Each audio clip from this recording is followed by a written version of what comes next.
নমস্কাৰ। এই মুহূৰ্তত অসমৰ প্ৰত্যেকগৰাকী জনতালৈ দিবলৈ আহিছোঁ ডাঙৰ খবৰ। আজি হৈছে ২৭ এপ্ৰিল। আজি অসমৰ লাখ লাখ দুখীয়াসকললৈ কেইখনমান চৰকাৰী আঁচনিলৈ দিবলৈ আহিছোঁ ডাঙৰ খবৰ।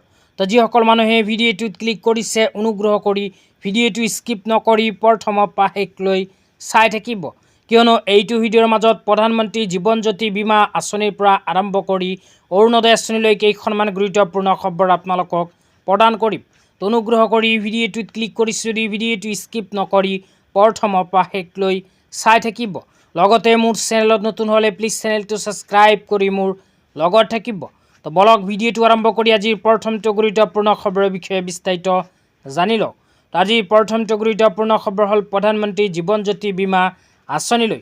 তো আপোনালোকে মোবাইল স্ক্ৰীণত চাব পাৰিছে প্ৰধানমন্ত্ৰী জীৱন জ্যোতি বীমা আঁচনিলৈ এনেকুৱা এক বিশেষ আপডেট ইতিমধ্যে আমাৰ হাতত আহি পৰিছে। ইয়াতে কি লিখা আছে পঢ়ি আপোনালোকক বিতংভাৱে বুজাই দিছোঁ। ইয়াতে লিখা আছে বাৰ্ষিক প্ৰিমিয়াম सिर्फ 330 रुपया में 2 लाख रुपये का जीवन बीमा स्कीम। তো ইয়াতে উল্লেখ কৰা অনুযায়ী প্ৰধানমন্ত্ৰী জীৱন জ্যোতি বীমা আঁচনিখনত যদি আপোনালোকে আবেদন কৰে তেন্তে বছৰি মাত্ৰ 330 টকা জমা দিব লাগিব। তো বছৰি মাত্ৰ 330 টকা জমা দি আপোনালোকে 2 লাখ টকাৰ বীমাৰ সুবিধা লাভ কৰিব এইখন আঁচনিৰ জৰিয়তে। তো তাৰপিছত আৰু কি লিখা আছে পঢ়ি শুনাই দিছোঁ। তাৰপিছত লিখা আছে प्रधानमंत्री जीवन ज्योति बीमा योजना से जुड़ी खास बातें। তাৰপিছত আৰু লিখা আছে 18 से 50 साल तक का व्यक्ति इस योजना का लाभ ले सकते हैं। তো আপোনালোকে যদি প্ৰধানমন্ত্ৰী জীৱন জ্যোতি বীমা আঁচনিত আবেদন কৰে তেন্তে আপোনাৰ বয়স 18 পৰা 50 বছৰৰ ভিতৰত হ'ব লাগিব। তাৰপিছত লিখা আছে योजना का लाभ लेने के लिए बैंक अकाउंट का होना जरूरी है।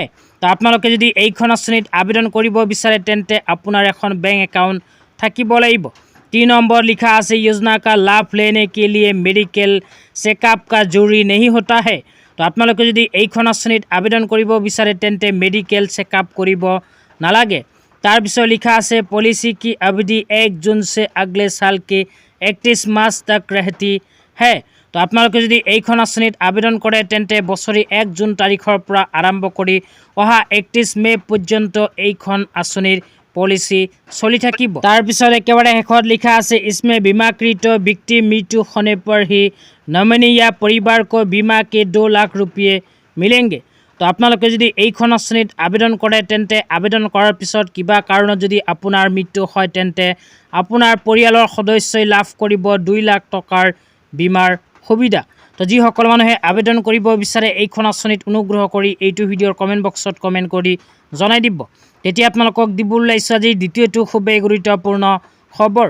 আজিৰ দ্বিতীয়টো গুৰুত্বপূৰ্ণ খবৰ হ'ল বিজেপি আসাম প্ৰদেশৰ ফালৰ পৰা প্ৰদান কৰা এক বিশেষ আপডেট লৈ।